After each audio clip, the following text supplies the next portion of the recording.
So, guys, today our problem for today is job scheduler design, right? So basically, you might be knowing there are multiple job schedulers, like I think Airflow is one, right? And there might be others which are used in this industry for scheduling the jobs. Okay. So as part of that, we'll write down functional requirements first. So I'll just give you an overview, right? How we will take this in what sequence, okay? And we want to kind of stick to this template in all of the interviews, right? Basically, one is the functional requirement. Then we will go to the non-functional requirements, right? Then the third one is basically, let's say, core entities, okay? Core entities. When I say core entities, we really don't know that what tables or whatever will be involved in the system, but we just have a fair idea, and it may change during the course of the interview. Okay. Then we would like to cover the APIs, right? If there are any, right? And then we then start writing the probably the high level diagrams. Okay. Okay, and then we would move to the deep dive. Okay, now this is one of the most complex thing, right? And there is no defined format or anything for this, right? I mean, it depends from system to system where, and also the questions of the interviewer, what he is interested in after you have kind of written the high level design, right? But I would say that drive the interview yourself, right? Instead of I mean instead of interviewer driving you. Okay, so probably like you can always say that, okay, these are the functional requirements that I'm kind of I'm interested in, and would like to go proceed. So basically take the information from your side, right? Don't let him kind of get heavy on you. Okay, so this is the format that we would follow. Okay, we'll keep this aside for now. Okay, so now when I say functional requirements, uh, what I really want is I want the user to create or schedule the job, right? So basically, this job can be like, you can say like just once, right, or a recurring one, right, based on the frequency as well, right?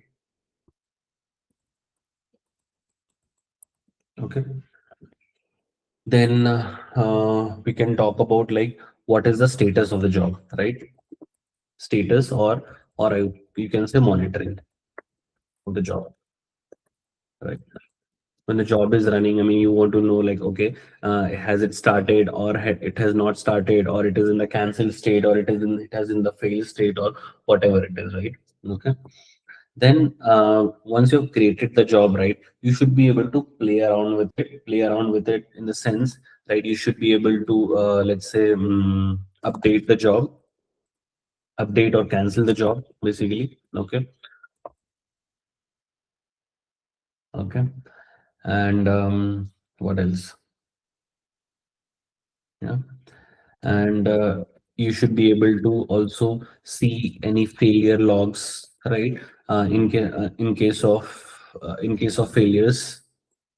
Okay, I'll just say failure logs. Anything that you guys can think of, would like to add?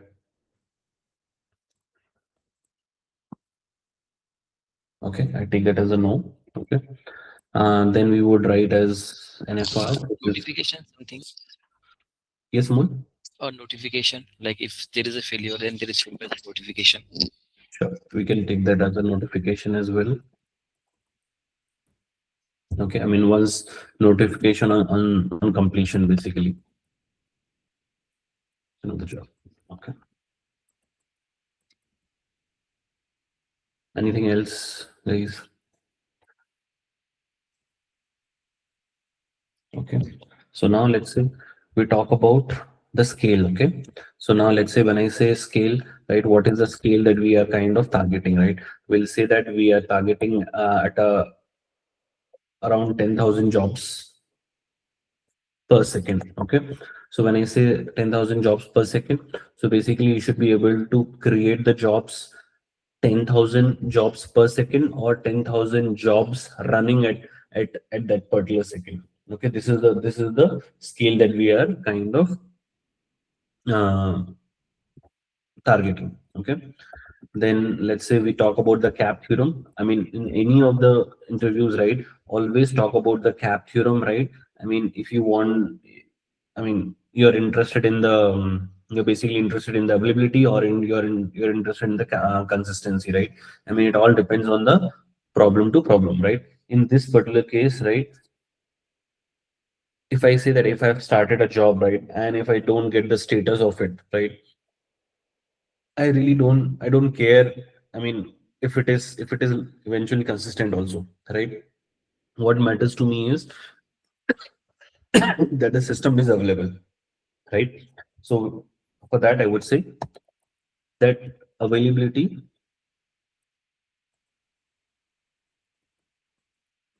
is much more important than consistency here. Okay. Then I should be able to run the jobs like at a scheduled time. Okay. So basically, run job at the scheduled time. Okay. Um, I don't know, like you may say that this is what the bare minimum expectation is, but I'm just calling out loud, right? That whatever the job, right? I mean, the system that we are designing, right? It should run at that particular time, right? And when I say like it has to run at, let's say, 9 p.m., right? It should not be like it is running at 9:20 p.m., right? Because what happens is there may be some other dependent jobs, right, which we have scheduled, and the results of the first job, right, uh, has to be consumed by the second job, right? So when I say run job at that scheduled time, basically we can have a margin of, let's say, 2 seconds plus minus. Okay. So when I say like if it is scheduled at 9 p.m., it the maximum that I can afford is basically, let's say, 9 p.m. and 2 seconds. At least at that point of time, this job should start running. Okay. And anything else, guys?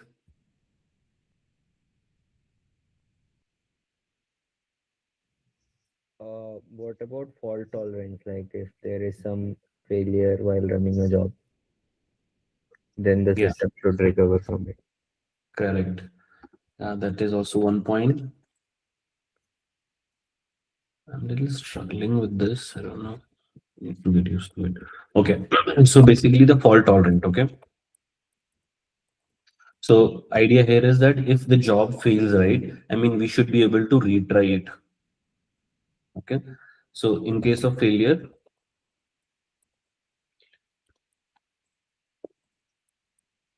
retry the job. Right. What else?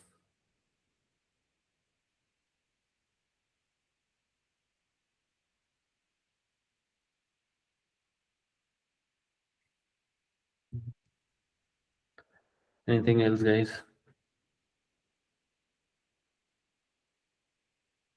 I'm thinking of one more apart from this, right? Which I'll say that, let's say when you say job, right? I mean, when I say job means getting something done, right? It need not be like at a particular time only, right? But I, let's say, want to run some job at that point of time itself, right? I mean, there may be a necessity that, okay, I want this job to be run now, right? So there should be a mechanism that, okay, I want to run job X now, so I press that button, and then and basically that job runs at that particular time itself, right?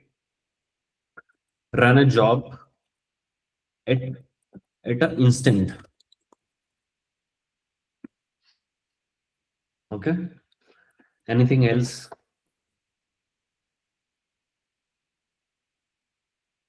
Fault tolerance, scalability. People talk about durability, right? You want to talk about durability? Anyone? What should I say durability in this particular case? We can write durability, let's say, but durability of what? Let's say this is a job system, right? So basically in terms of logs, right? So let's say durability, let's say we can say durability up to, let's say 30 days. Okay. Of what? Successful or failure logs.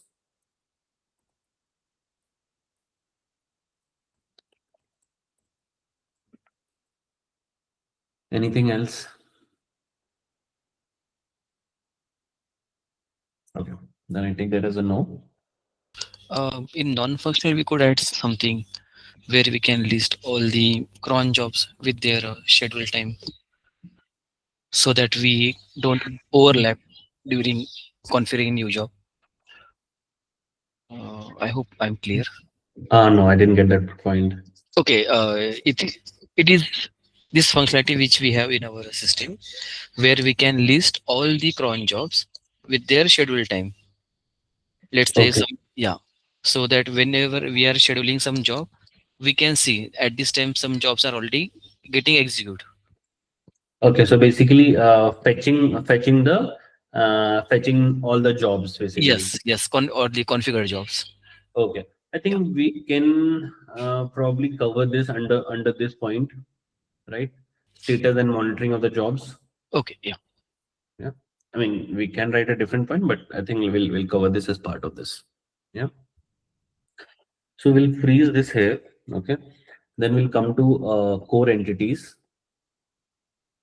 I'll use little less space here. Okay.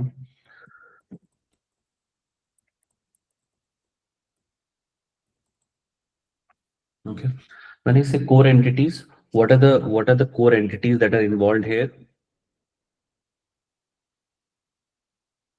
When I say core entities, it need not be a table, but it can be some black boxes which are kind of involved in kind of running the whole system, right? Getting the entire logic to be I mean entire logic to be kind of as a completion as a whole, right? So when I say let's say one entity that I call it as a executor. Okay. So when I say executor, right, executor is not a table, but it's an entity, right, which what it will do is it will take the data from some table, right, and it will execute, right. How it will execute, that we really don't know at this point of time.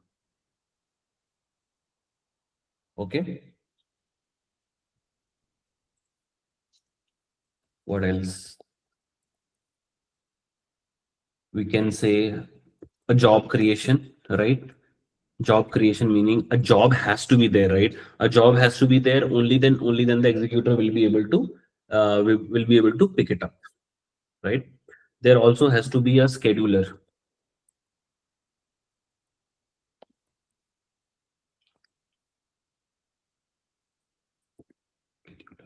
Okay.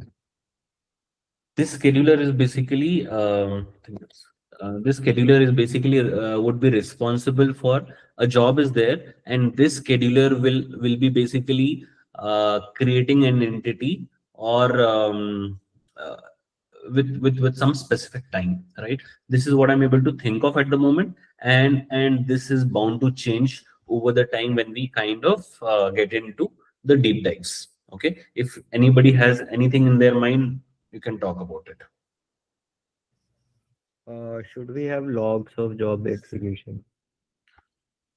Logs of job execution.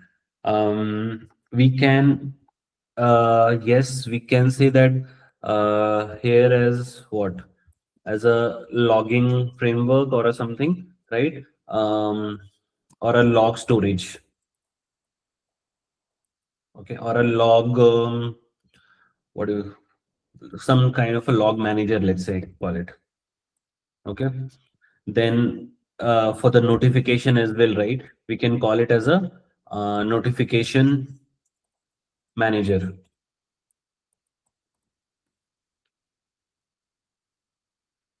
Anything else here?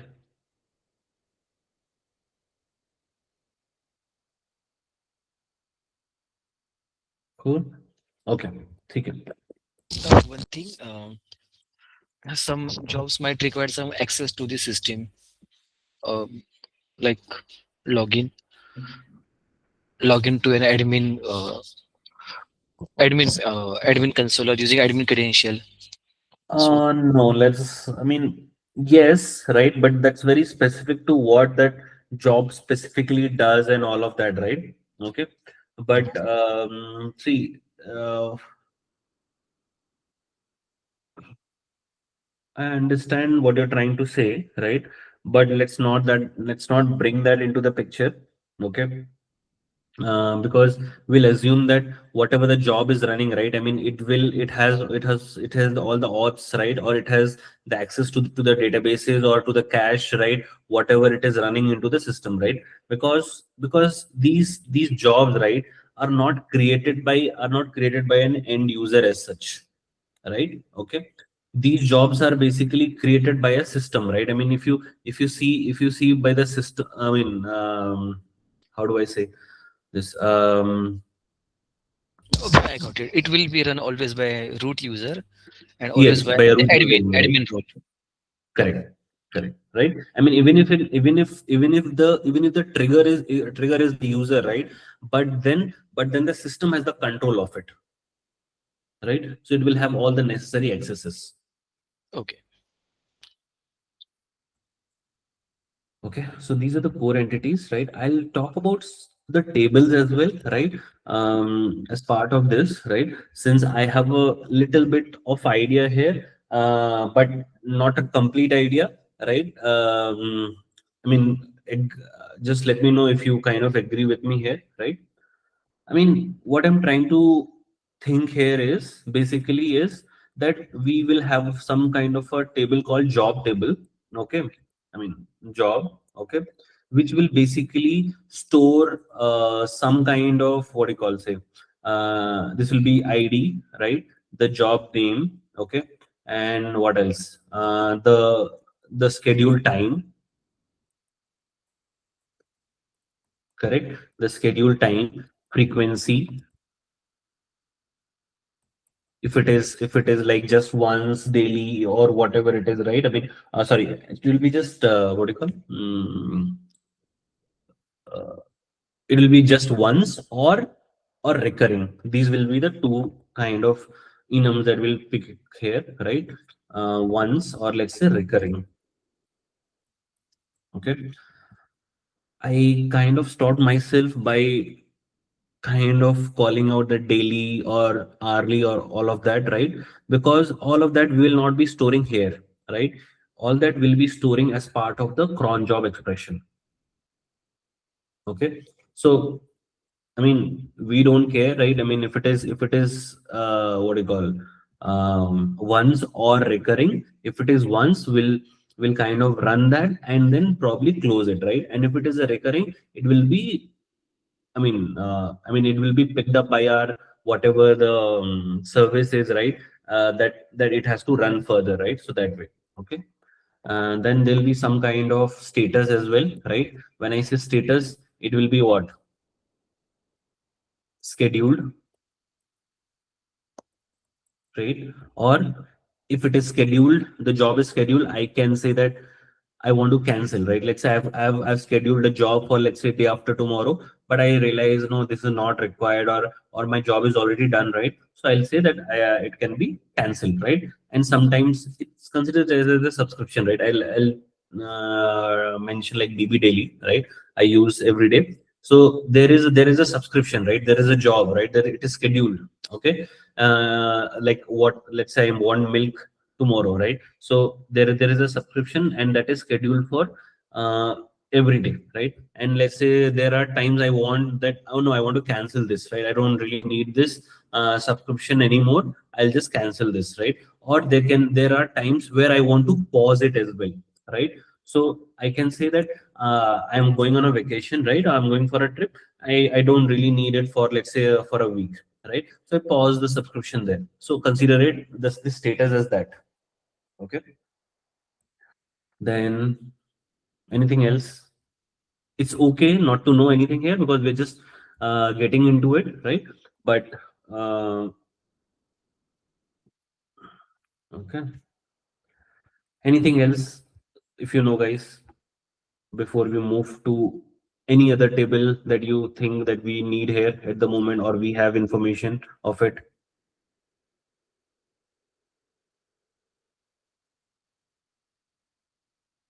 Tell me. Shamal, Aditya, Prashant. See another table, right? If you see, right, there will be a job run table. See, this is one table, right? Which what this will do is this will store the initial configuration, right? But during the run, right, when the job is running, right, there will be some other what do you call status and all of that, right? So let's say this will have what its own ID, right? It will have the job ID of this table, isn't it? Right? I don't need to take the name again of it, right? Correct. And what else?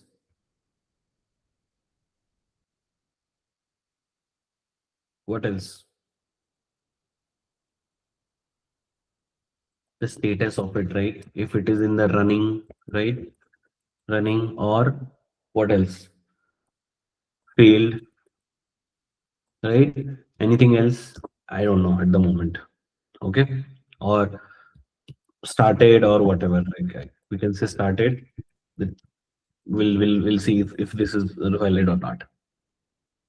Completed as well. Yeah, completed. Okay. When I say completed, I mean it's successfully completed. If it has failed, that means it has failed. Okay. Anything else?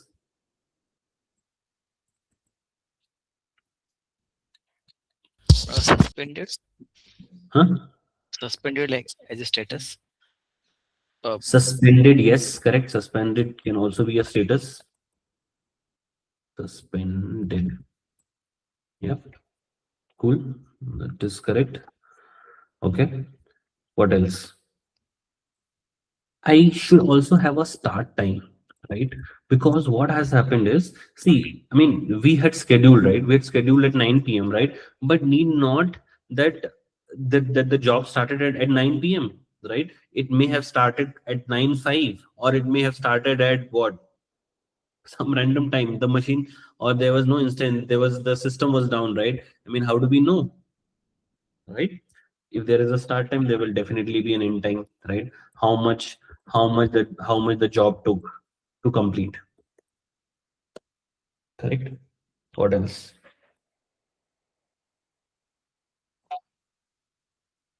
Okay, we'll leave this here, right?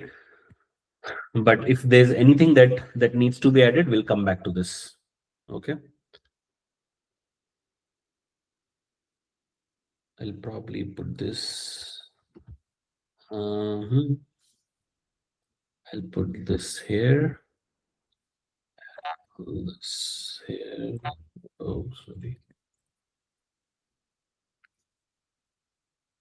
Okay.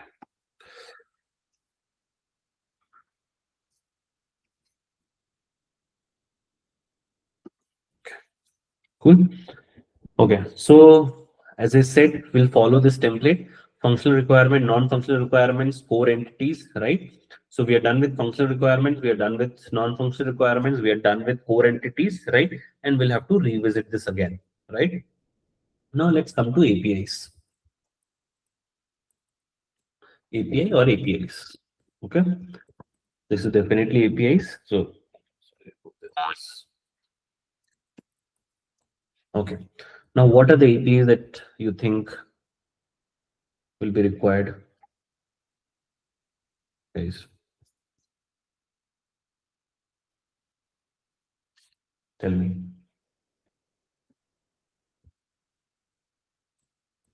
Definitely a create API, right?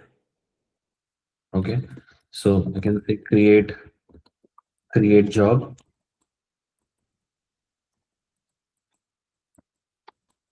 post, and this will be what?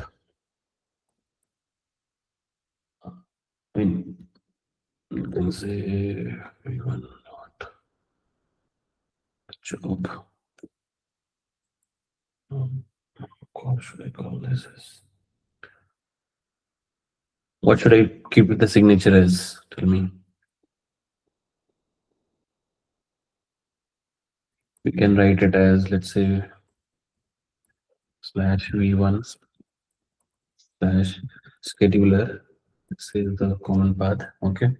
Or we can say it as a job. Okay. Job.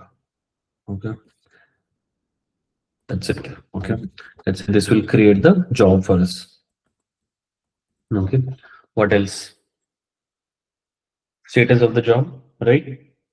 Okay. So I'll say job status. So this will be a get call.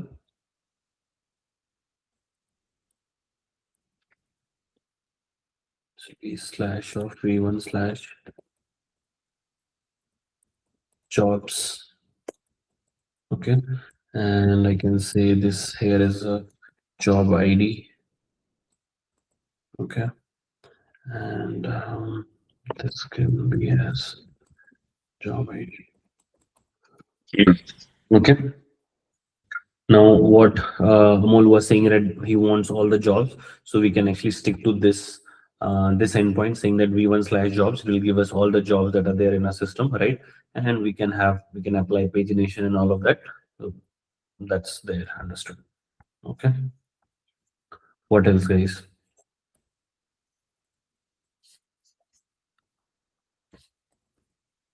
Update we can add. We can update the job. Yeah. Yeah. So then that will be what? Put, get, post, patch, what? Put, Patch. update, update job. Hmm. Okay. So this will be put slash v1 slash I would say what?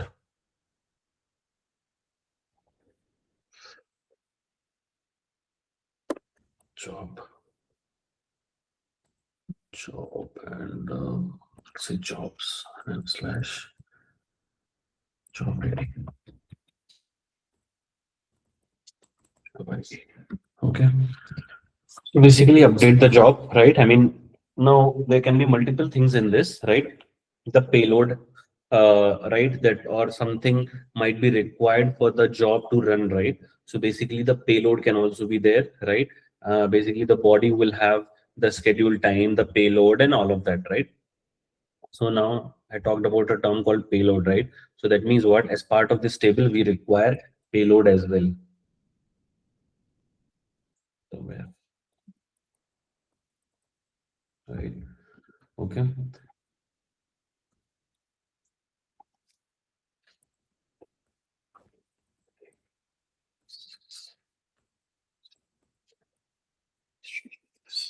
Okay.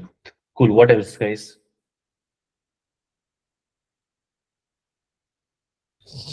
Uh, can we provide option to execute job via API?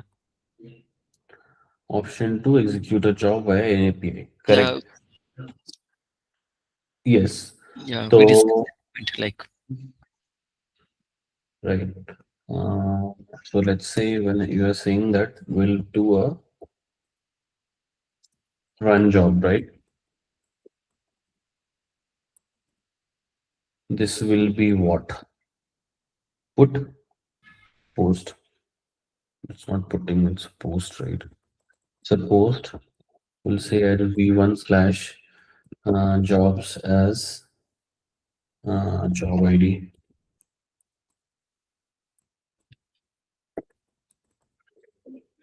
Are we kind of conflicting with any of the? No, this is put and this is post, right? But I think it will be better that if we add some kind of a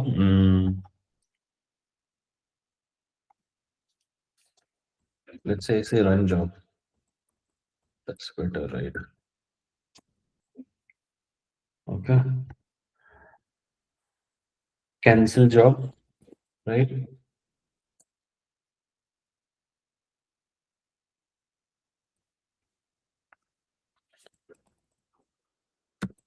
cancel job, right? This will be what again? A post. This will be slash v1 slash jobs slash job ID, job ID, job ID, and sequence.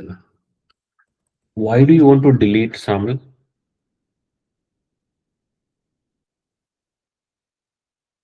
Okay. Why do you want to delete? We can't hear you, by the way. I mean, do we delete jobs, Amol? Yes, we do delete. We can have that functionality as well.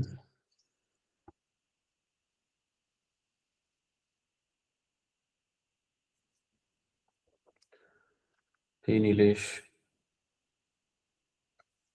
So, yeah, let's have that as well, right? Delete job.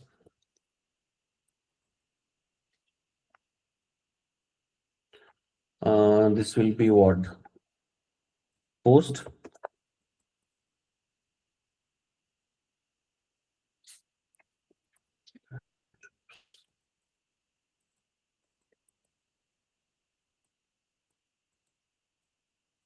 But I somehow feel that okay, this will be kind of a soft delete, okay, the cancel one, and this would be a hard delete from the database.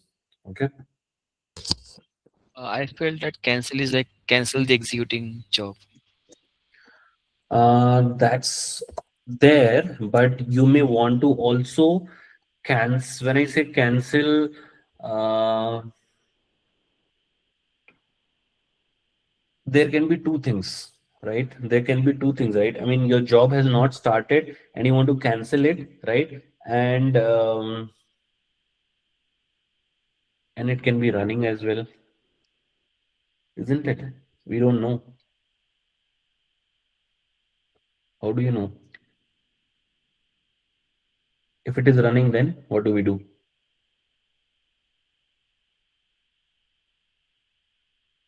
It can be both ways, guys. Okay. It can be like, let's say, when I say cancel, right? I really don't know. Let's say I had scheduled a job, but then I felt that I should be canceling it. Okay. But then by the time I realized that it was picked up by the scheduler, right? So I should be able to cancel it also. Okay. So it can be a running job or a future job as well. Future or a scheduled job as well.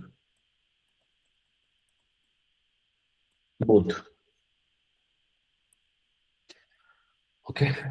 When I say delete job, um, we are saying that as part of this entry, I mean, it can only be for the scheduled job, right? Else it will apply as a cancel.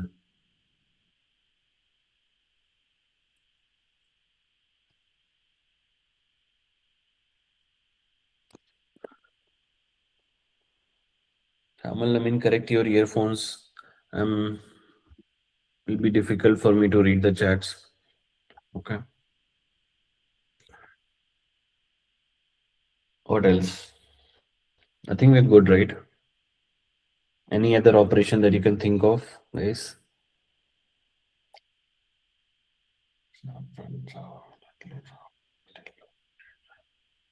Job status.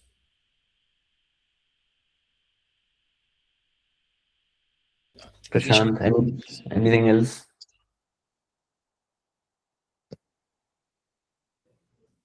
No, looks fine to me. Huh? Okay. Good job status, job ID.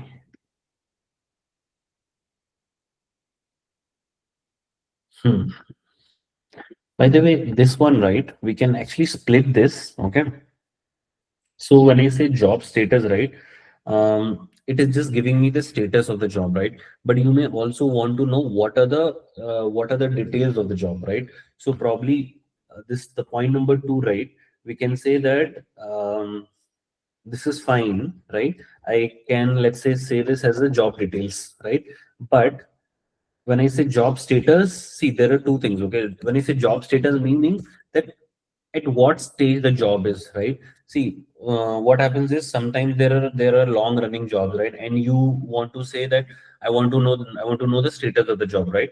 So you may get the job details with along with the status, right? Or you may call another API with the job status only, right? So totally depends. Okay, so probably in this particular case we'll keep it separate.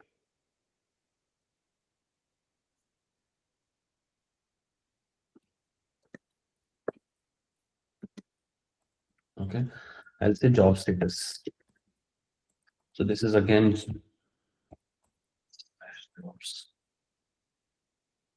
I think we should make this as jobs as well. Okay, then slash jobs slash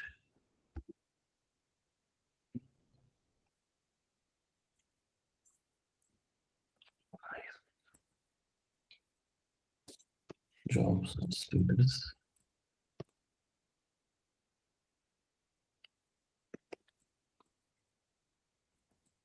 ID.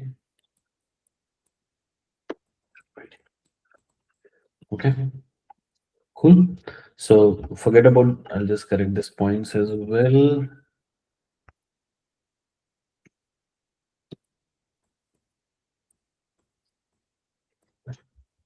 Okay. So again, reiterating, guys, since Nilesh joined us. So basically, we started with a job scheduler, right? We wrote the functional requirements, right?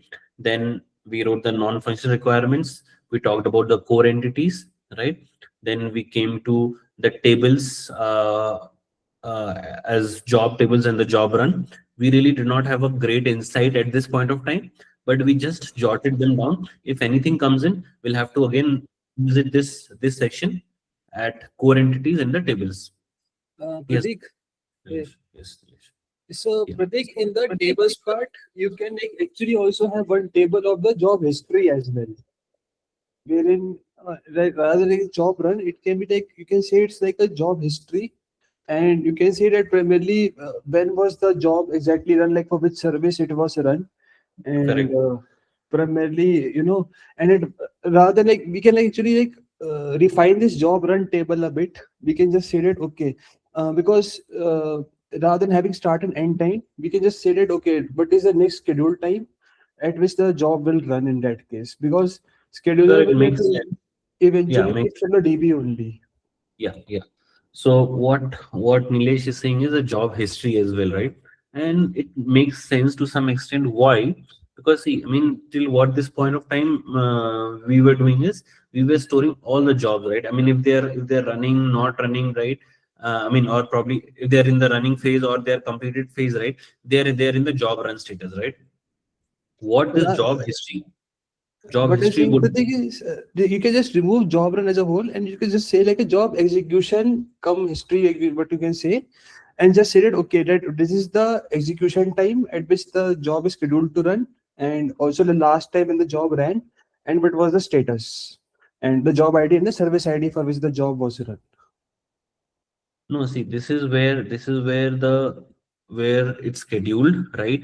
This is Okay, where it okay, runs, right? got it. हाँ, ठीक है, got it. And then what we do is just to minimize this, right? So that we don't have this ever-growing table, right? We can probably archive all of that data to something here, right? Job So is right. let's so what will this help is basically this will have lesser number of records to query or to scan, right? And job history would have more number of records. Right. Yeah. So we'll come to the this thing, right? As job history. Okay. Yeah. Okay. So we'll move One more on. thing, Pratik, for the APIs part. Yeah. When you said that you see that cancel part, so usually when like a cron job runs, like we do not actually have like an option to to cancel it. It's actually running. Even if you want to cancel, then the usually the interview is grilled at how will you like cancel a running job that is triggered by a cron. and not by Yeah, manually.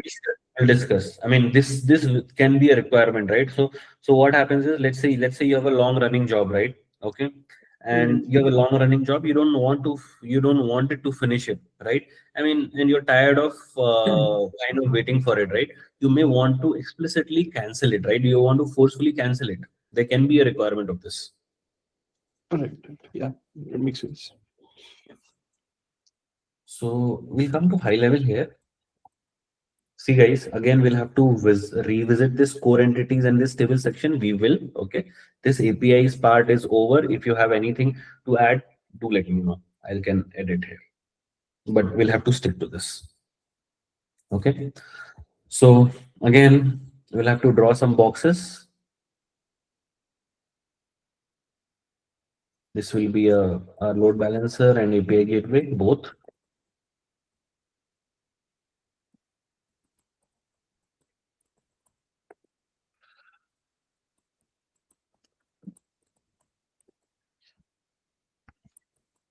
Okay.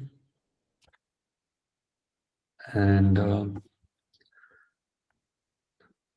the request can be coming from multiple clients. This, as I said, right, this may be scheduled by the user, by system, or whatever, right? I mean, there can be multiple triggers of it. Okay.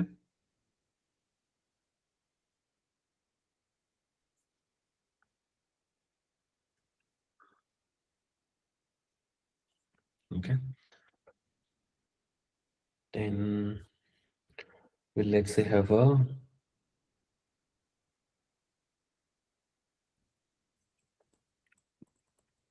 job service. Okay. And we'll have a, let's say,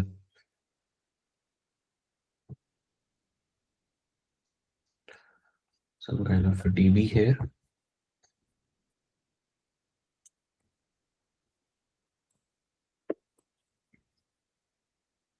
I may not DB. Okay.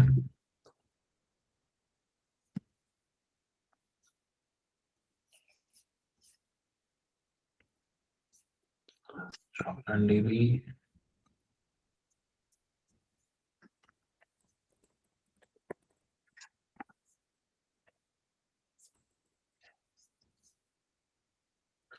Correct.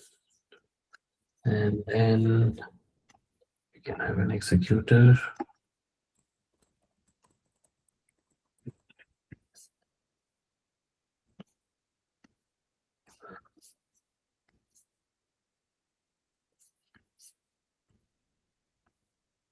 So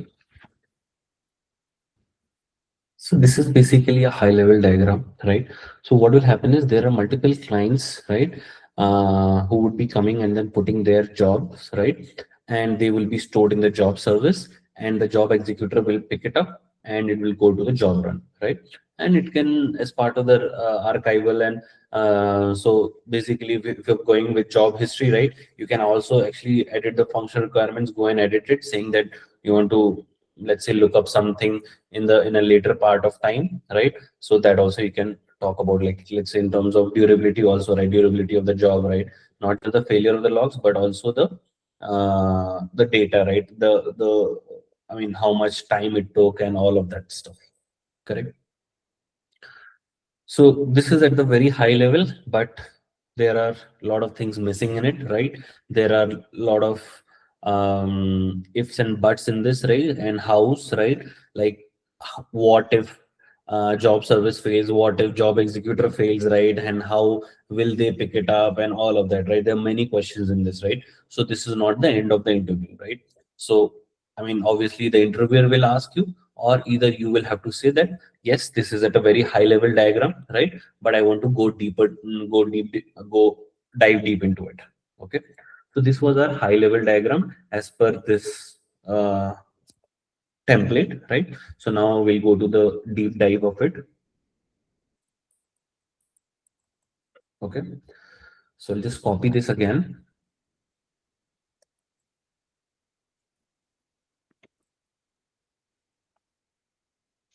Okay. Cool. So guys, see now what's happening is there are multiple APIs, right, that are kind of coming to this, right? The job service. Okay. Now we are kind of somewhere overloading this. Okay. We are overloading this and directly calling the database as uh, the job database, right? I mean, creating or getting the status or and all of that, right? From I mean, job service will also get a status from the job DB, correct? So somewhere this is overloaded and we can kind of break this down. Okay, so what we'll do is we'll probably break this down, this service, into as somewhere who can actually just get the status, or kind of one service would be only for the read and all of those functions, and the other would be for the let's say creating, scheduling and all of that, or modifying, right? All those purpose that the right job service would take care of. Okay, so just getting rid of few things here. Okay, so what I'll do is I'll say job service, and I'll say what, say job read service. Okay, and you can see this is a job right service. Okay. I know these are not the very nice names, right? And you'll probably have to pick some relevant names, right? Providing a justification why you are kind of splitting and all of that, right? Because see, another problem that we split it this is, right, you can tell to the interviewer is that, see, you had a scale of 10,000 requests per second, right, or 10,000 jobs per second, correct? So now you basically cannot do all of that in the same service, right? Because what happens is now this service has to kind of create, let's say, 10,000 jobs into the DB, right? So just imagine, right, there is a DB and you are saying that create 10,000 jobs in this in per second, right? So that's a massive amount of data, right? That will be going to this, correct? So what we'll do is we'll basically say that will not directly bombard this, right? And what will bring is will bring a message broker here.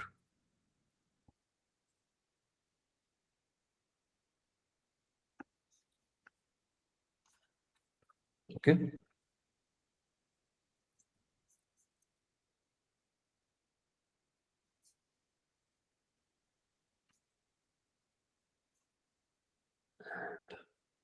then okay, now see, we have what we said is we'll write this to job right service, and then we'll put it to message queue. But yeah, from directly from message queue to this, it won't I mean the jobs won't be coming, right? So there has to be some kind of a handlers, or some kind of consumers to these messages, right? So what we'll do is we'll just slightly realign things, okay, to make it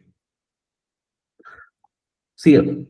Another important point, right, or another learning that I've kind of seen from my previous interviews, right? If you make things messier, right, at the end of the interview, right, it is very difficult for you to summarize, right, and to take away, and for the interviewer as well, to take away points from that entire discussion, right? So what happens is once you get a feedback after 2 days, and then he sees some diagram which is some messy here and there boxes, right? You have overwritten things on top of one another, right? And he says like it's very easy for him, right, that to say a no until unless he was very impressed with you. Okay, so I'm just taking little bit of time to do all of that, to make it organized and keep it clean. Okay, so yeah, we'll have to introduce a consumer service as well here. Okay, consumer service. I need to find a way to. Okay, now what am I doing? In the job right service, there are 10,000 requests, let's say, coming in all together, right? What happens is it enqueues all of these to a, let's say, a Kafka here, okay, Kafka broker here, and then there would be a consumer service which would read this and then put this into the job DB. Okay. Now this read service, right? This read service, what this would do is, let's say instead of what do you call, there are APIs. What the get APIs are what the job details, right, or the job status, right? So it may have to contact this DB, right, or the job run DB, right?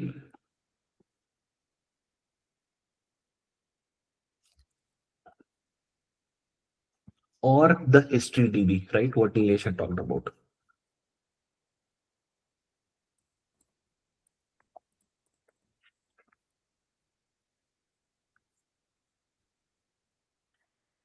Okay, cool.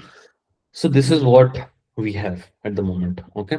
Now we had another component here, which is executor. We'll bring that again here. Okay.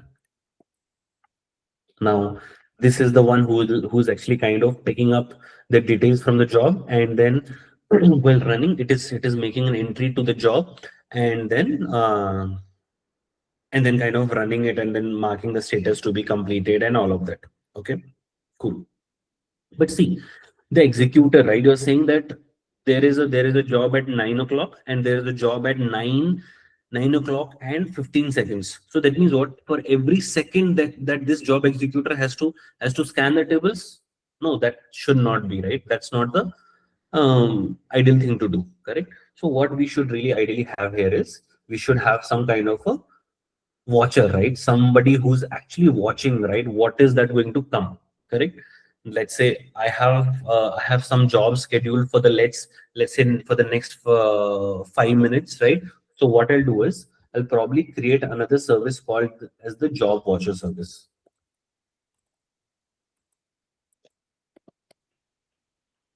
Okay. The purpose of this job watcher service would be, the primary goal of this job watcher service would be to fetch the jobs, right? 22 hours. Which from this job DB, right, and hand it over to the executor, right? But let's say let's say for any reason, right, there are, let's say at 9 p.m. there are 10,000 jobs, right? There are 10,000 jobs that are there in this job DB, correct? So what would happen is job DB would scan all of those and then put it and give it to the job executor. What would happen?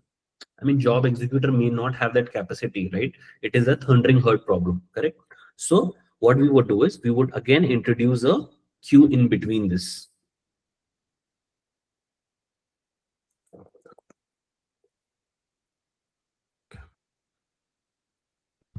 Okay.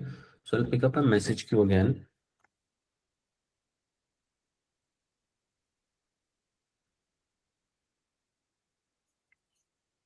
And this would come here, correct? Okay. So now basically job watcher service has picked up all the messages. It comes to the message queue and then job executor picks it from this message, picks it from the message queue.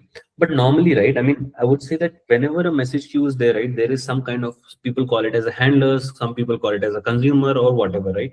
But the purpose of what job executor is doing is it is pulling it has a task of pulling from the message queue as well, and then running that running that as well, right? So what ideally should happen is just decouple this, right? Move this from here as well, right? Say this is a consumer service. Okay. Now, this job consumer service is different from these two consumer services are different, right? This was for the ride. That means when you have to schedule a job, when you have to write a job, right? All of those were kind of getting written here, right? But then what has happened is a watcher came in, it picked up all the scheduled jobs, right? It pushed all of them into a message queue, and then there comes a consumer service, and this consumer service picks these messages and then passes on to the executor service.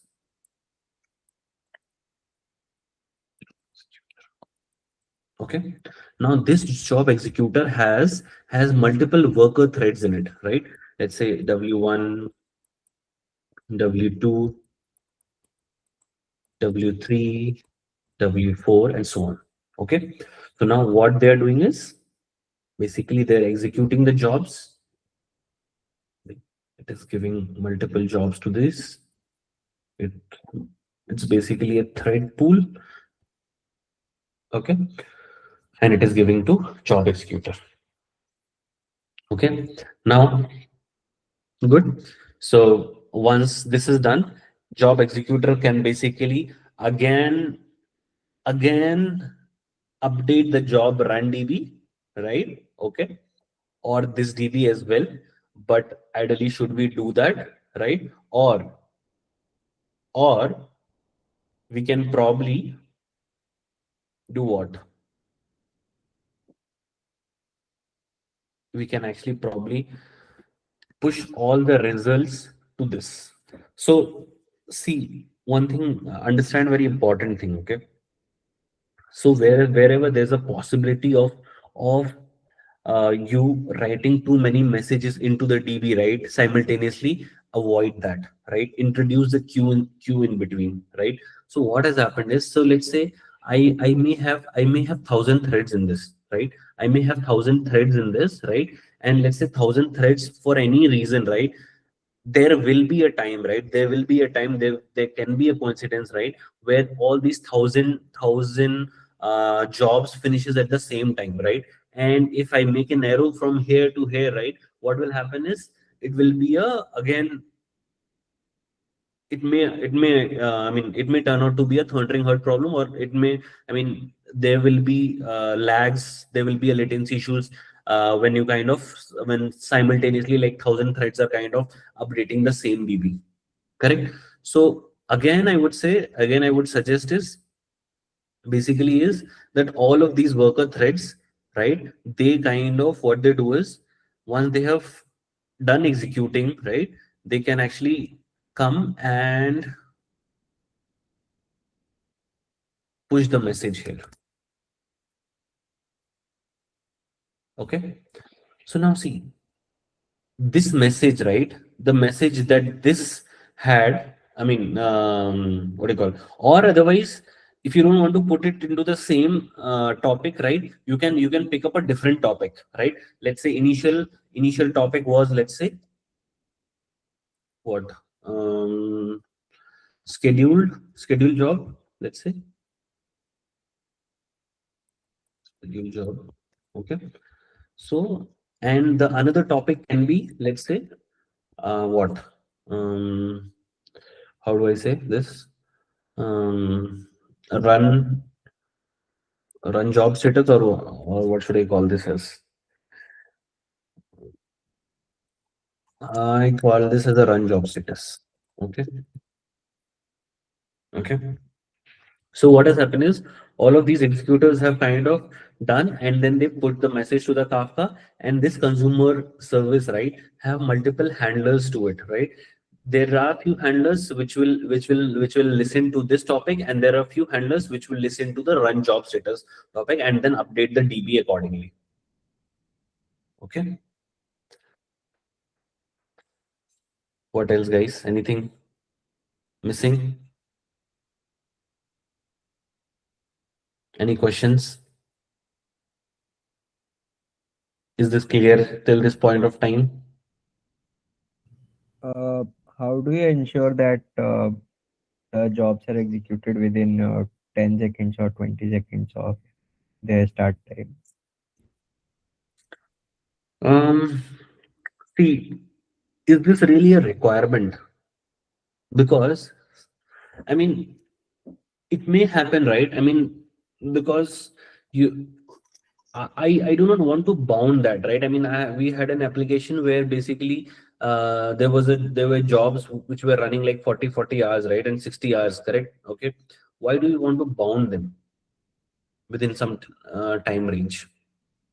No, I so mean, what ideally, I mean is that let's say there is some scheduled execution at 9 p.m. mhm. and we have to trigger the execution So how do we ensure that there are 10,000 jobs that we have to trigger at 9 p.m.? How do we ensure that within 30 seconds we are able to trigger all of the 10,000 jobs? Okay. Within 30 seconds, you want to trigger all of the. In fact, our SLA was what? Our SLA was actually 2 seconds, correct? Uh, Run the job in 2 seconds, correct? And this means that all the 10,000 jobs has to be scheduled within 2 seconds, hmm. correct?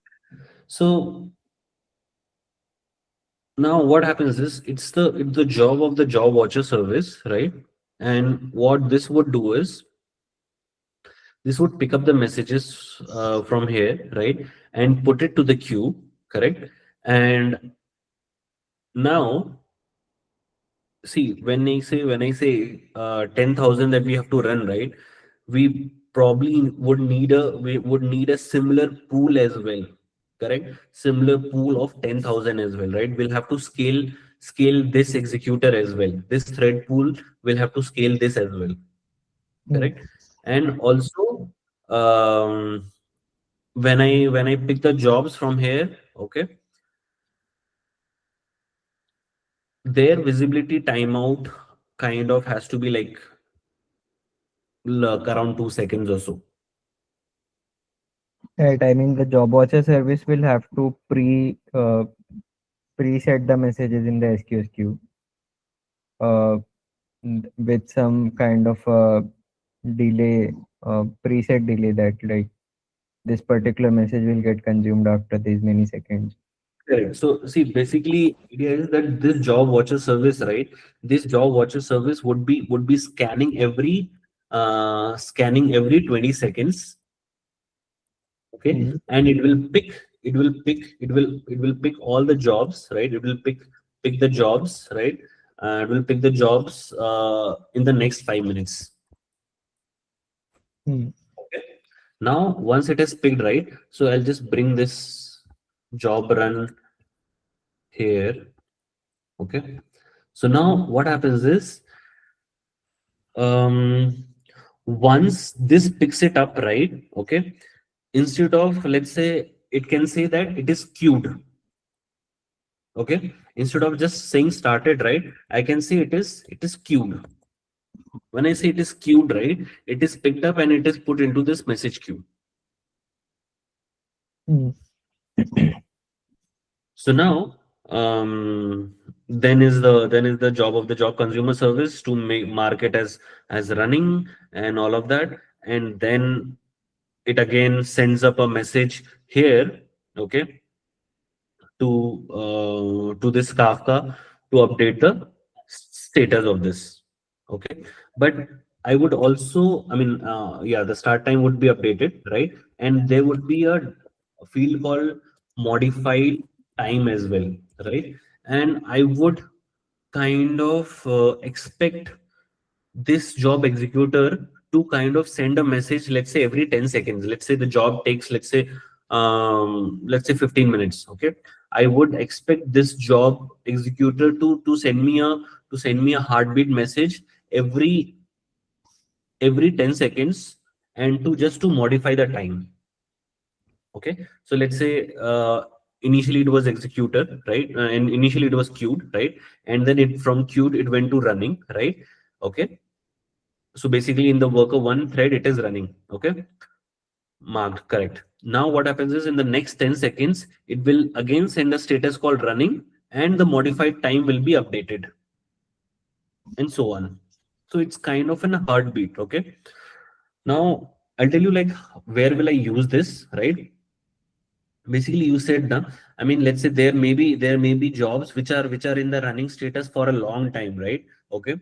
And we really don't know if it is running or what has gone wrong, all of that, correct? Okay.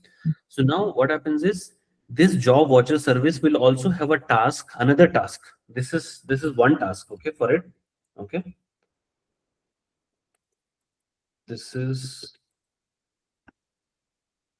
this is one task, okay, and then there is another task of it, okay, which is basically to scan this job run table, okay, which is to scan this job run table. And what this was scanning within 20 seconds, right? Okay, so scan for, we can some configure, let's say some time, let's say let's say all jobs kind of runs within, let's say we have to know, right? We have to know what is the maximum time all of our jobs takes. Let's say they take 15 minutes, right? So this job watcher will say that scan this table and pick up all the jobs which are in the running status, right? The modified time is, let's say, more than what do you call, I mean, yeah, we are updating in 10 seconds, no? So let's say the modified status is not updated for more than 2 minutes.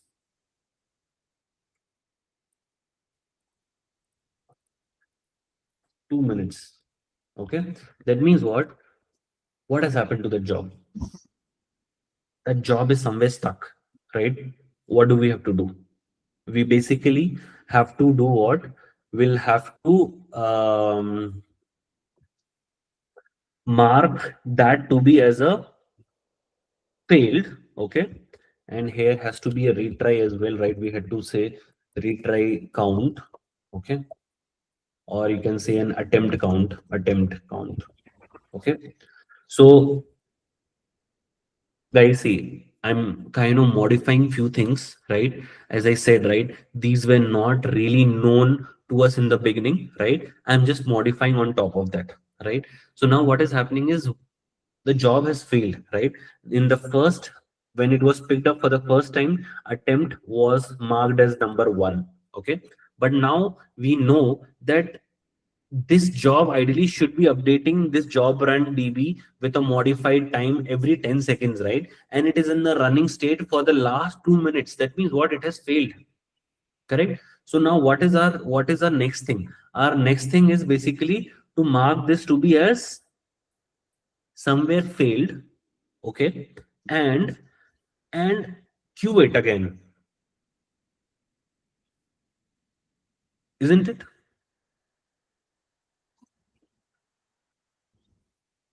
Yeah, but like, is there any way that we can kill the executor uh, lambda as well, or will there be a timeout which is configured like after every 15 minutes the executor will automatically time out? So uh, we'll just not uh, we'll just keep killing the particular instance of the job which was running before.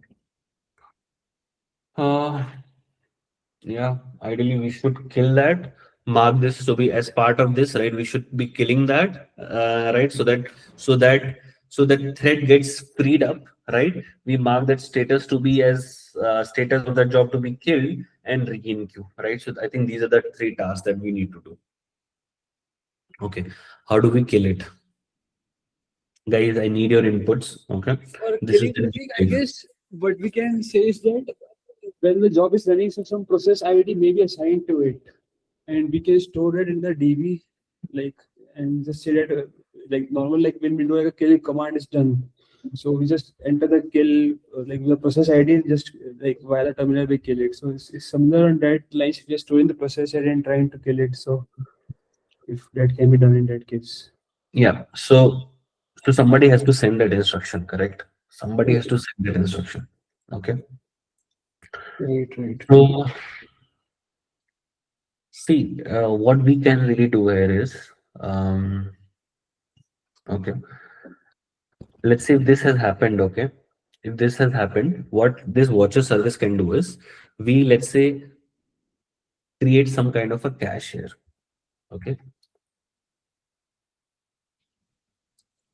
this cache, I'll just say Reddish, okay, I'll say Reddish, it's not Reddish, it's Redis, okay, it's a Redis cache, okay. So now what we do is that we scan, this is the second job of this job watcher service, okay. We see that this condition is meeting, okay. I see that the status is in the running mode and it is not updated for the last 2 minutes. However, it should have been updated within 10 minutes, this 10 seconds, this modified time, right? So what I do is I basically make an entry for this job. Okay. Let's say this job ID is job ID 1. Okay. And an instruction, let's say, called kill. Okay. Now what happens is, let's say this thread 1 had picked it up, the job ID. Okay. So now what happens is, there is no other way. Okay. So what happens is, there are some coordinated threads as well which are running on this job executor. Okay. what what they will do is, they will check in this Redis cache that, okay, there is one job ID 1, right, which and the instruction for this is to basically kill.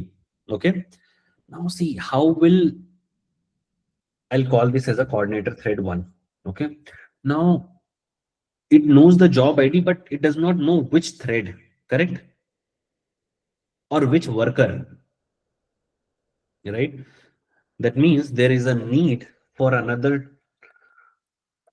table which is called the worker ID or the executor ID. Okay. Now, what is this? So when the consumer service had picked this up, right? Okay. When the consumer service has picked this up, and what happened is, it picked it up, and or let's say this consumer service updates. No, consumer service cannot update. This executor service sends the first notification to this, right, in the 10 seconds, saying that this is the executor ID that I've picked up. Okay. It has not started, but you can say that the first message, right, that the first message before even running, right, comes from the executor saying that I've started running, and these are the, and to just to update or to make an entry into this table. Okay. So let's say this was W1. Okay. So now, as part of this job watcher service, right, what happens is, job watcher service in this entry, right, it says that kill, what I call, this is the worker 1. Okay. And the instruction is to basically, it can be a list here. Okay. Um, kill the job 1. Okay. So what happens is, this coordinator checks from time to time, right? Okay. There is an instruction for the worker 1, and the instruction is to kill it, right? And the job 1 is running on it, right? This is what I kind of think would solve that problem. Anything that you would like to suggest, Prashant, or anyone? Yeah, so will this be a pub sub kind of a connection between the executor thread and the Redis, or will it be a Which cron uh, thread as well? which one where? So no, Uh, this executor can actually directly connect to Redis. It need not be PubSub, right? okay, so like what I was thinking is that let's say from the job watcher service, when you are suggesting to kill the particular previous run, and Mhm. you're updating in the Redis that you want to kill job 1 running instance. If it is a PubSub connection, then it directly just uh, the coordinator thread receives the command and it kills. We can, but why am I not saying not going with the PubSub is, I think it's I mean, the load won't be too much of there, right? Isn't it? Or should we introduce another queue in between? Mm, It's Like a, it's how do you ensure that before scheduling the next run of the job or read in the retry? correct. So that's what I haven't thought of it. Okay, I haven't thought of it. I mean, I'll have to make it up. Okay. So now, yes, as Prashant said, right, there were three basically tasks, right? One is to kill this job, right? One is to kill this job, and then is to basically mark the status to be failed here, right? And then for this job, and then a job watcher service to retry. Correct. So probably what we can do is, this coordinator, right? This coordinator picks this up, right? It kills the job, right? And then again, this coordinator thread, right, will be responsible again to put a message into this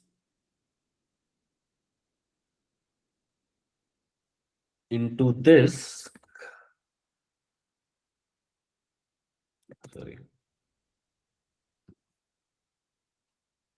into this, okay, saying that the kill instruction is done, right?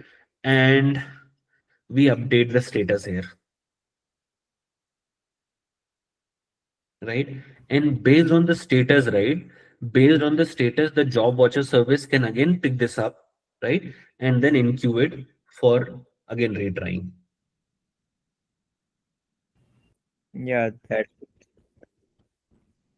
Yeah?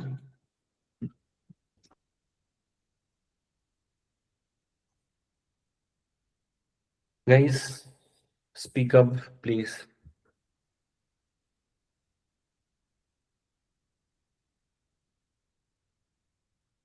Yeah. uh, So, Pratik, one thing is that usually it comes up that when there are like multiple worker threads for job executor, and Mhm.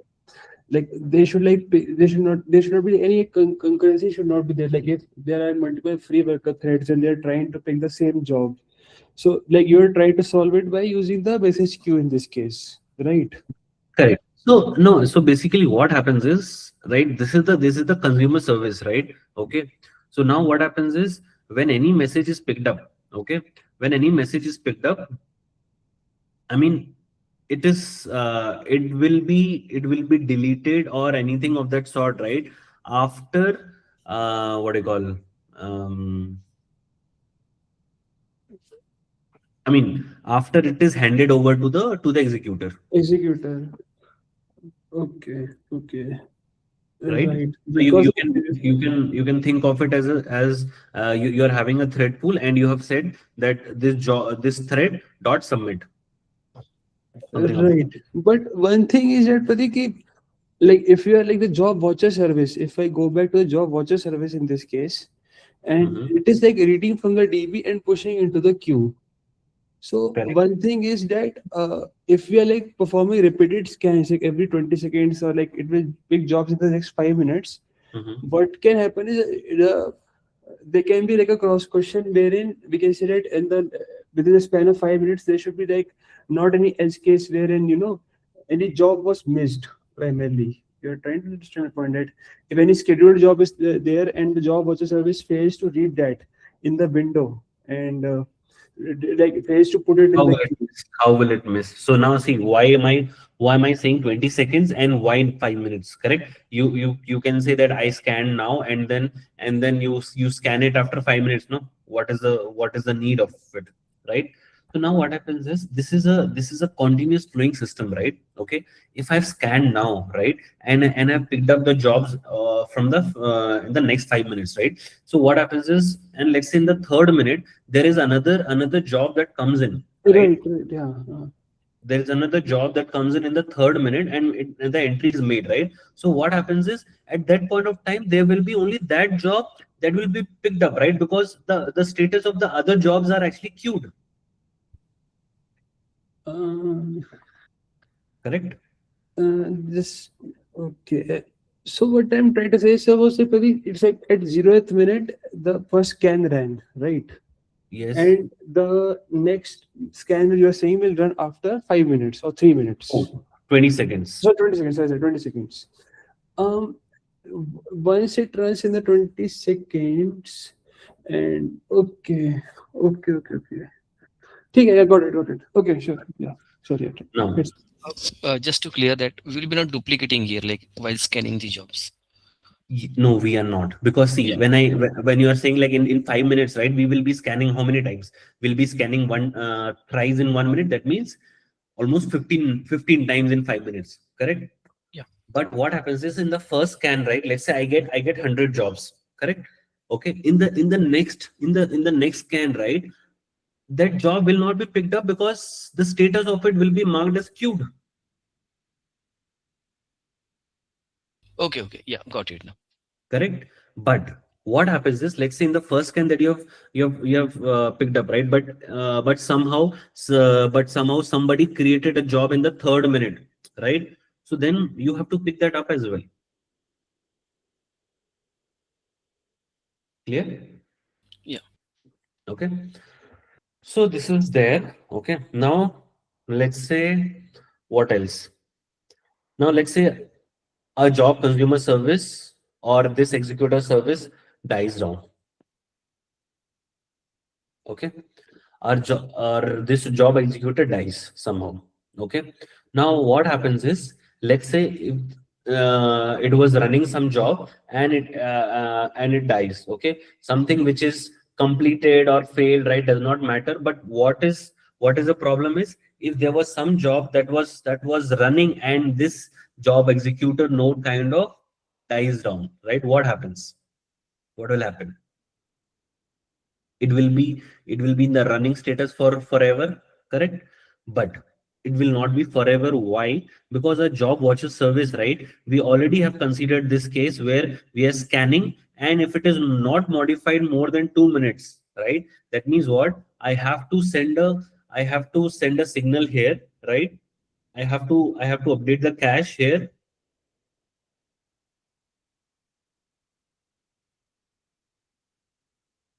I have to update the cache here to kill it, correct?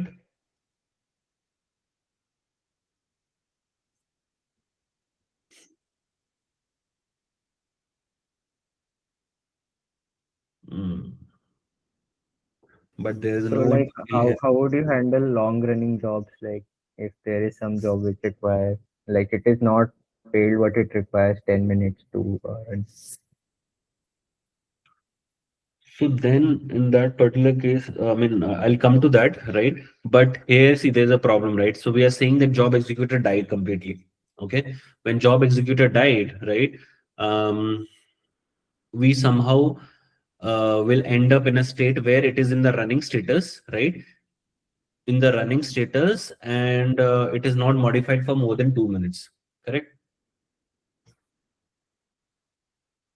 Matlab there has to be some kind of a heartbeat mechanism, I believe, Yeah, the yeah. particular process to differentiate between that whether the particular machine is down or is it It still. is it is stuck. I mean, see, we solved this case, right, where we have to kill it, right?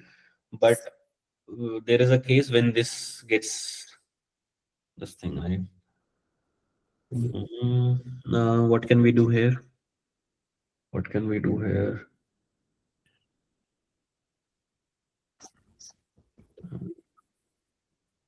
Somehow I have to know that I have to retry, right? I mean, or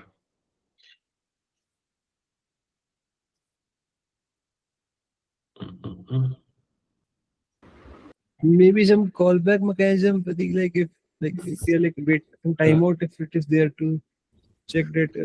yeah, then we'll have to go with this way, right? Right. If let's say if I call any endpoint of this, right, job executor, saying that the health status of it, right, let's say the health status of the job executor, right, if that is down, right, if that is down, you see, if that was up, right, and we had to kill a job, that this will work, right? And if I say that the health status is down, right, so then what I do is I basically um I basically have to enqueue this here and make changes to this DB. Okay, so now see, okay, the use case, guys, here is that the job executor has died. Okay, now what happens is, so this case comes up, right? That scan running and modified, the status is running and modified is not updated for more than 2 minutes, right? So what job watcher service would do is it would actually enqueue a message here for the retry, right? Okay, and it will also have to send a message to this service somehow.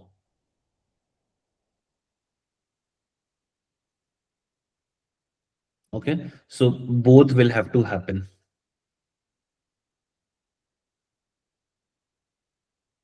to update the status and all of that, because it has to do an because it, you can say this as a topic to be as what, retry attempt or something of that sort, right?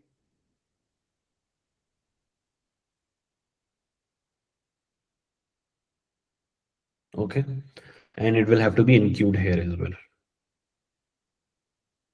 Okay, this is one case. What else? Mm, let's say job watcher gets killed somehow. It dies. Then what?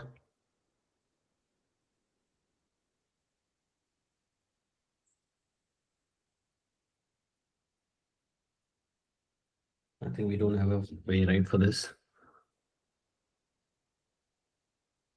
Okay. What is the problem? Let's say job watcher dies.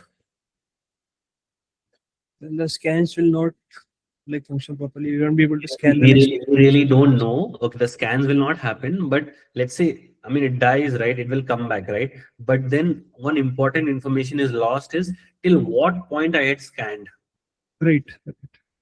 right? So for Right. that, in order to mitigate that, we will have to have a Redis as well here, so that it notes down what was the last scan time. Let's okay. So let's say the job watcher dies at 6 p.m. Okay. So now it comes up after, let's say, 20 minutes. Okay. So then it knows that I had picked I my last scan was at 6 p.m. So I had scanned all my jobs from 6 to 6:05. Correct. Now I have to start my another scan from 6 minutes, sorry, 6 p.m. and 20 seconds. But what if Pratik, like if the job watcher service dies in the middle of scanning only? Scanning only, that means it has not, yes, it can die, right? But that means it But has then not. you have to like again start from 6 p.m. only onwards, right? In that case, Pratik. Because if it is like processing from 6 to 6:05, it's a first batch it is processing Correct. to 20 So, seconds, but then that would have lost. So what I'm trying to say is rather than Redis, if we like keep a log file backup in that case, like from the logs, if we say that okay, if the success log for a particular log is logged, if the particular scan, the success log is there, then we need to read the next scan. Otherwise, we'll have to retry that scan itself. Is what I'm trying to say. yeah, I mean, see, it's on you, right, to update how you want to update, right? You have scanned entire thing, right? Then only you will update it, right?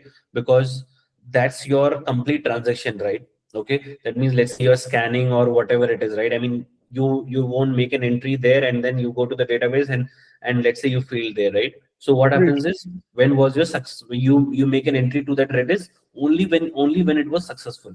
right, right, right, Correct. right. So when I'm making an entry at 6, that means what I did my job perfectly when I of scanning from the job DB and then made an entry to this Redis.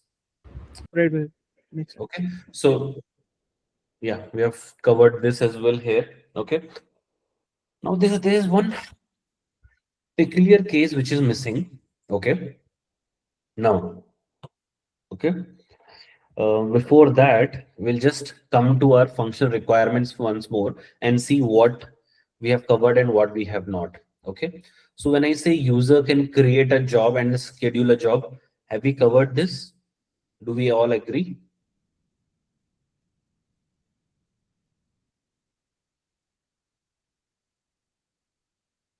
Yes, Yeah, right. that is covered.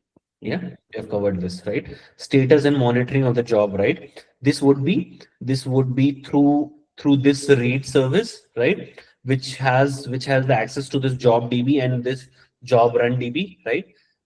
So this will read and then get the status of it, right? The details, if you want, it will go to the job DB, and if you want the status of it, then it will go to the job run DB. Okay. What else? Update or the cancel job. Okay, I think we have not covered this, right? Okay, so now what will happen in case of an update and cancel job, right? When you want to, let's say, update, right? So you make the flow would be through this, right, Kafka, and then the entry would be made here. Correct. Now let's see if there's a see, I mean, if the job status is already running, right? Okay, or queued, then the update cannot happen. Okay, it will not be picked up. I mean, even if the update has happened, but it will be picked up only in the next run. Okay, are we on the same page on this? We are aligned, right? Yeah. Yeah. Okay. Now let's say the other thing was the cancel, right? When the cancel comes in, okay, So now when the cancel comes in, what do we do? This is the job right service, right? Uh, we write here cancel. We mark the status as cancel here, and uh, okay.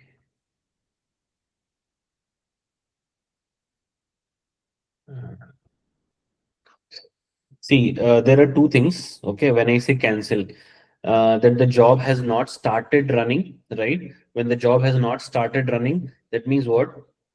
This right service,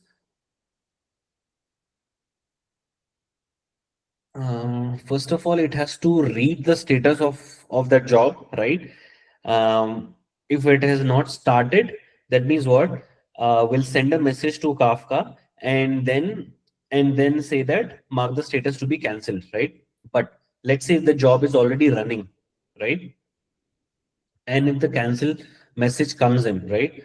What we really want to do is we want to propagate that to the job executor. Okay. How do we bring that here?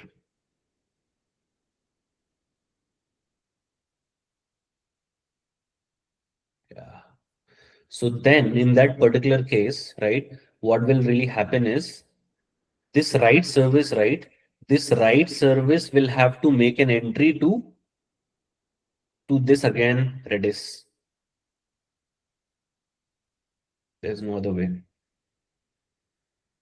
Shamal, Aditya, do you agree on this?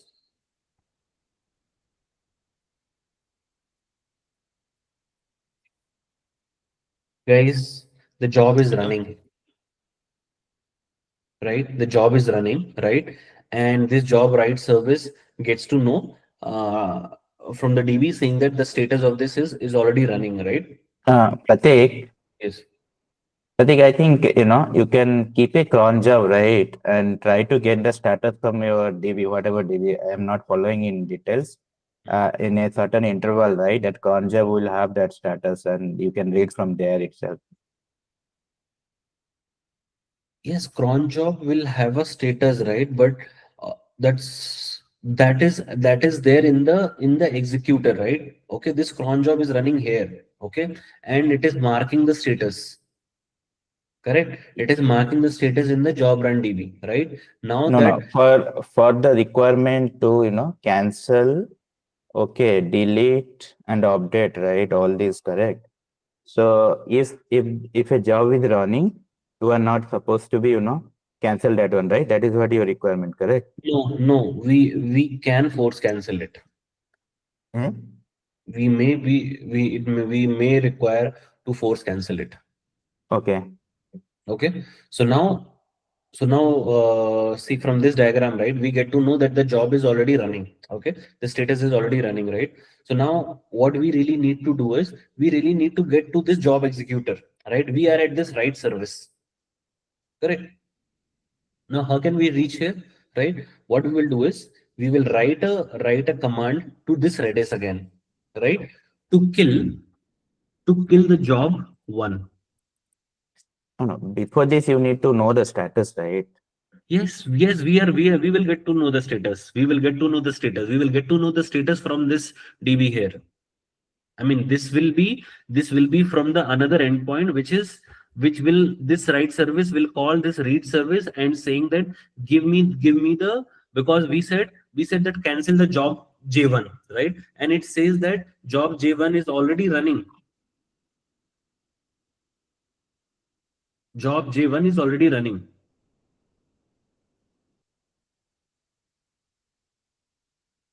Right? Mm. So job J1 is already running. Now what do I do? I have to reach to this executor, right? How do I reach to this executor? What I'll do is this job write service, right? I mean, see, in through all of this flow, it cannot come through the watcher and all of that, right? So what we'll have to do is we'll have to come and make an entry to this Redis, right? And we have already, in fact, through this read call, right? We will already get what the executor ID is also, correct? Okay, so we can again say that kill the worker ID 1, and this is with the job J1.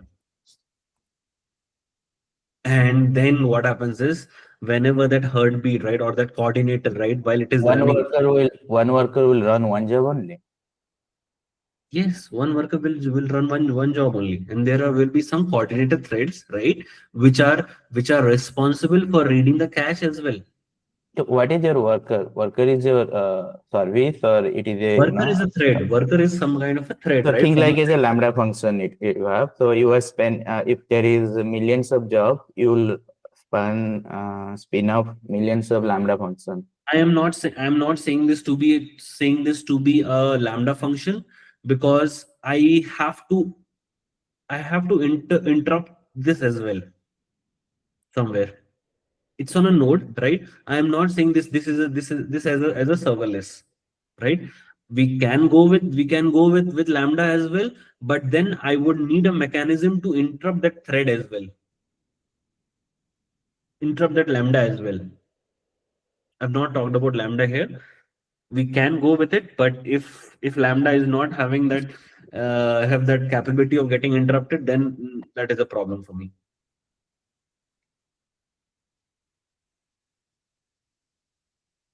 I mean, it's just a node, right? A node can have multiple workers in it, correct? And we have a thread pool of the workers which are getting the tasks, right? And they're executing it. And there are some coordinator threads which are reading this Redis cache, and they see, oh, there is a kill command for the worker one. Let me kill this up. So this is what would satisfy our this requirement.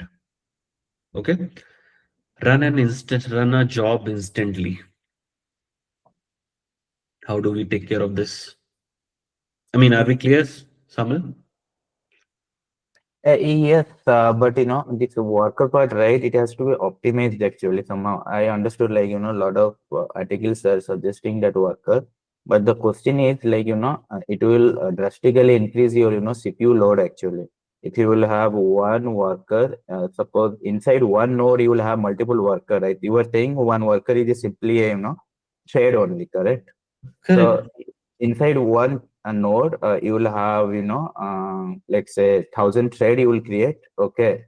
So I'm not sure, like, if that node goes somehow wrong, right?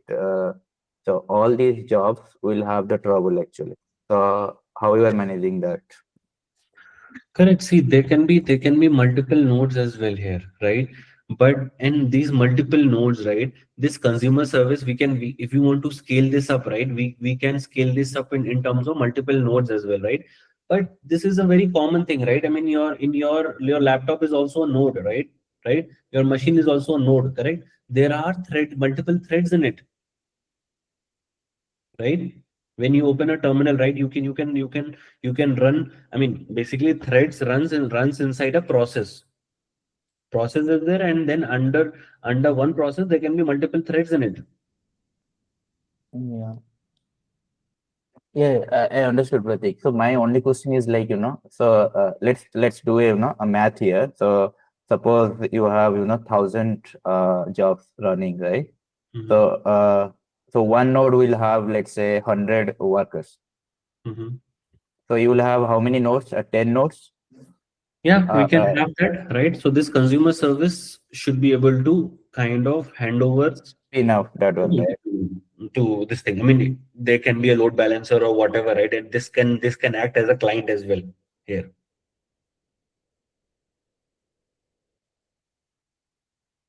right? This can act as a client as well for submitting the task to different nodes.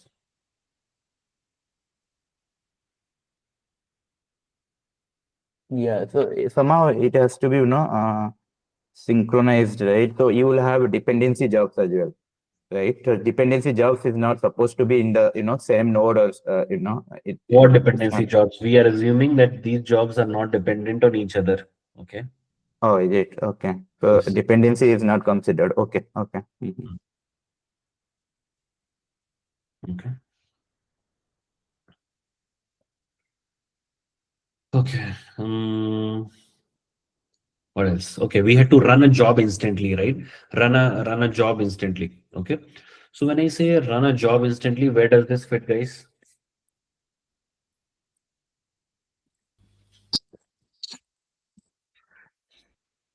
Tell me. I think it will go with the same flow, but No, we see, basically we have to get our message somewhere to this message queue, correct? We can't go to the watcher because watcher is for the scheduled flows, correct? What we really have to do is that we somewhere have to come to job right service, and this job right service has to write to this message queue, isn't it? Only then it will become instant. I have a question here. Yes. So do we need to set some priority here in the message queue for the instant job that it should get immediately when we hit the post button or send button? Yes. Yes, we can.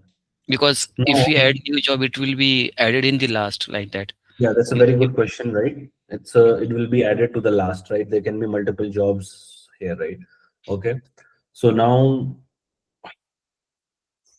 what happens is when one more important thing, right?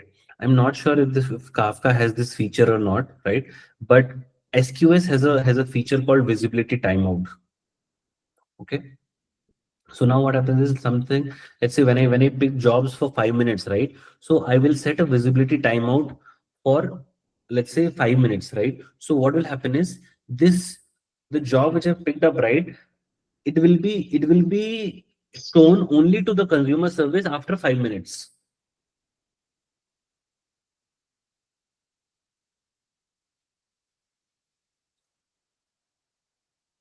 I don't know, that's one way. Or another way that I can think of is basically Redis, right? Redis has, oh, by the way, one more thing, just before I move to this Redis, right? These instructions will have a TTL to it, right? So that once they're executed, they will be automatically removed. Okay. Now, here what happens is instead of message queue, right, we can also go with the solution of Redis, right? Now, what Redis offers is Redis offers us capability of sorted set. Okay, when I say sorted set, what happens is the entries inside that Redis, right, though they go right, they are in the sorted manner, right? When I say sorted manner, in the sense, so when this watcher service, right, it picks up the entries from the job, right, job table, it can actually put them into this Redis, and they can be in the sorted order of the scheduled time, right? And for this instant thing as well, right, when this instant thing is coming, what will happen is when we make an entry to this Redis, right, since this is a sorted set, it would come at the very top of it, and that's how the consumer service would be picking that job first.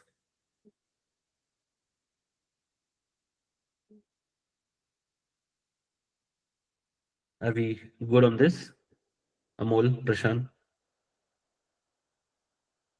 Or anything that you would like to add, right? Amol had a very valid question, right? Let's say there are, let's say, already 1,000 entries here, right? And if you're let's say writing to this message queue, correct? If you're writing to this message queue, that entry would go at the very end of it.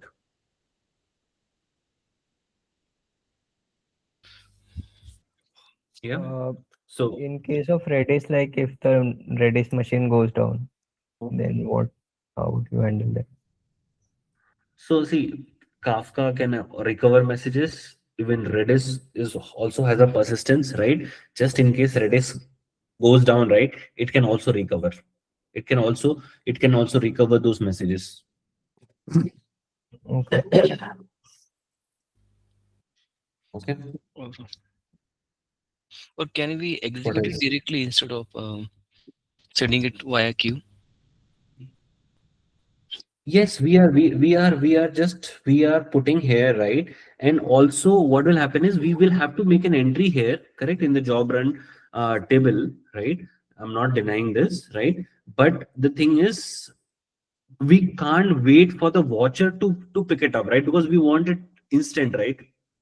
Yeah. When I say When I say instant, right, it will be at least the next scan can be in 20 seconds, right? Correct. So it won't be instant. So I have to skip this job watcher service scan and have to put an entry here and have to put an entry here as well through this. So I can put the entry here through the right service, and I'll also have to put an entry from here to this. Hey, Pratik, can you take the flow from starting to end once more? Somehow I missed it probably. Can you take the flow only in that boxes only? No need to go to that requirement. Yeah, yeah. Just the So- flow actually, how it works. Start from Sure. from the client and your load balancer to job write and reads from that service. Correct. So see, this was again. So I'll probably summarize all of that in the very end, right? But we'll just scan through this once more here, right? The failure logs and the notification on completion, right? These were another requirements for us, right? So what happens is once this gets completed, right? So there would be some kind of log files, right? Which these workers would be writing locally, right? I'm not sure, would require your inputs, right? So that I would say the logs here, okay, in the table, okay. So now, should we update the logs into the S3 every 10 seconds, or should we, like, once the job is run, after that we kind of upload the logs? So that is also we can do. Like, let's say after the job is done, right? What we do is we kind of upload the log file to S3, which was getting created here, right? And once that is done,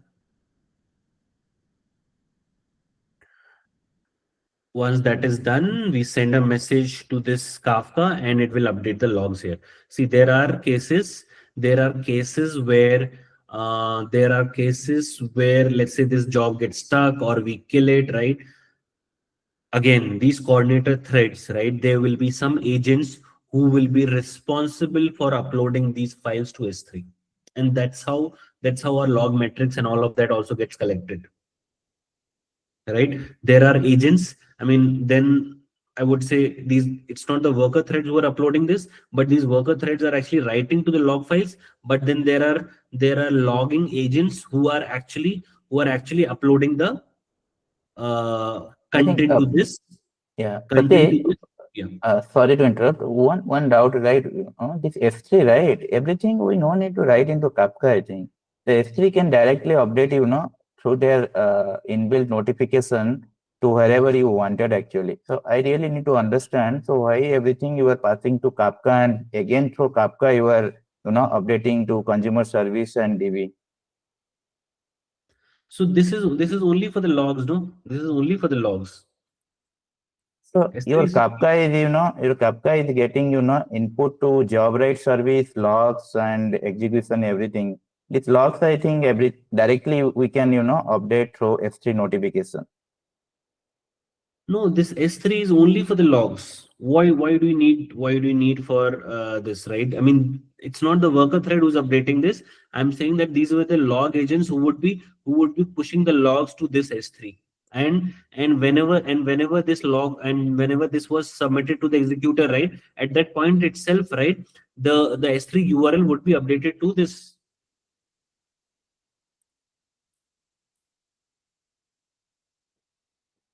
Okay, I'll come to the overall flow. Okay.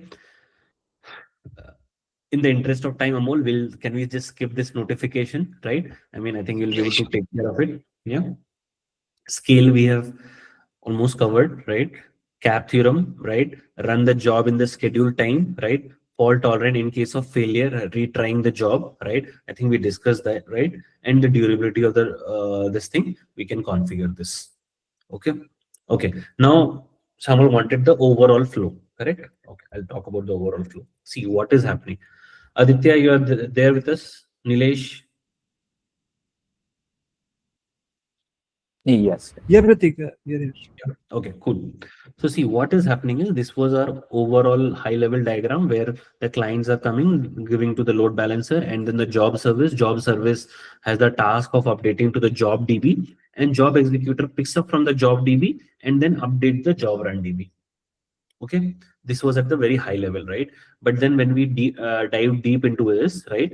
So what we did is we kind of segregated the job service, right? We said that all the right set of things, right? What we will write to the DB, they will come through a Kafka, right? Through a message queue, right? And then a consumer service would be there who would read from this, right, and then would write to the job, right? So if you have to schedule any job, create or schedule or update any job, right, that this flow would be used. Okay, if you have Yeah. to, if you want to know the status or the, if you want to know the details of the job, then it would be the job DB that will be used. If you want to know the job status, right, for a given job, right, this DB would be used. Correct. Now let's say you have written this, you have created a job, right, and this job entry is created, right, and now this job entry is created. Now what would happen is this, there would be a job watcher service, right, which would scan all the scheduled jobs in the next 5 minutes, right. It will pick it up, it will push to a message queue, right, or a Kafka broker or a Redis. This is something that we really have to decide upon, right? And I somehow felt, after all of this discussion, right, that Redis would be a good fit. Okay, why? Because we had to, there was a problem where we had to run a job instantly. So what we are using this is, we are using this to be as a sorted set based on the schedule time. Okay, so this consumer service picks up the job based, I mean, and the first come first basis based on the time they are scheduled for. Okay, so this is something that we probably, if we decide, we can go with Redis, right? Okay, so job watcher service pushes its entries to the Redis. Job consumer service reads those entries and picks up these entries and pushes it to the executor service, right? Executor service, what it does is, it, before even it executes the job, right, it sends a message to the Kafka here, to a running, to another topic which is called run job status, right? If there was no entry there, then it will create an entry, it will create a new entry with the ID, job ID, start time, end time, and says that which attempt it is, right, and the which worker has picked it up and what log is there, right? Once this is done, right, it will keep updating in every 10 seconds through this Kafka as a heartbeat, right? So our modified time will keep on updating every 10 seconds. Okay, so it is also executing executing the job, and it was also sending a message to the Kafka. Okay, now what if I want to cancel a job, right? There was a use case where we had to cancel a job, right? So what happens is, when I say cancel a job, right, it is more of a modifying the job, right? So I would come to the job write service, right? So then what happens is, I go to the read service saying that tell me the job status of this job, right? Oh, it has not started. That means what? That let me just make an entry here to this Kafka, and this consumer will pick this up, and it will mark the status to be cancelled. Correct? But if when the request comes to this job write service, it checks with the help of job read service, what is the status of this job. It says it is already running, right? Oh, it is running, but I wanted to cancel it, right? So what will I do is, I will basically make an entry through this flow, right? I mean, I had already had the status right through this read service, that which worker thread was actually running on this, right? I will make an entry to this Redis, right? And the coordinator service, right, will pick this up entry and cancel it. But it may happen that by the time this coordinator picks it up, the job running might have got over also, but we can't do anything about it, right? Because the user acted late on it, and that's completely okay. Is that okay? Right? And then we kind of discussed few more other things. We discussed, what if this job executor dies, what if this job watcher service dies, right? We discussed that if job watcher service dies, right, we will, and when it comes back, it has to know when was the last scan done, right? That is the reason we introduced this Redis block here. Yeah. Okay, I think we have over time, right? But very interesting one, right? Which I will leave it as a question to you all, okay? And we can discuss this in the next session that we have, okay? Now, there is a scenario, let's say I scanned at zeroth second, okay? My first scan happened at 0th second, okay? Okay. Now, when is my second scan scheduled for? 20th second, correct? Correct or not, guys? Right?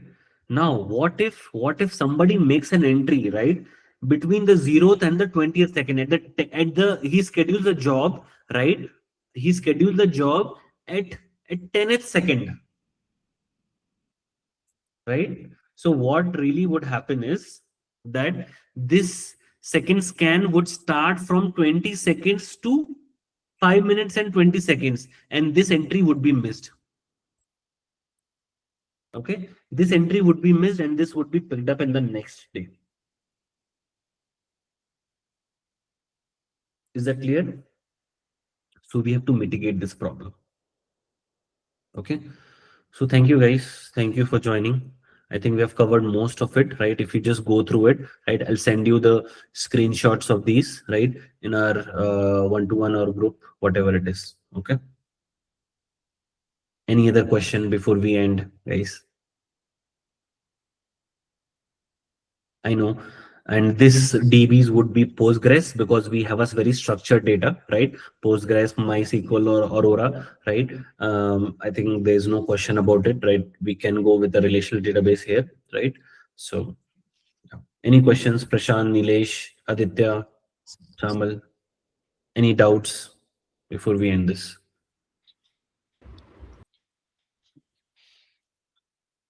Yeah, Pratik, for now this looks fine. Yeah.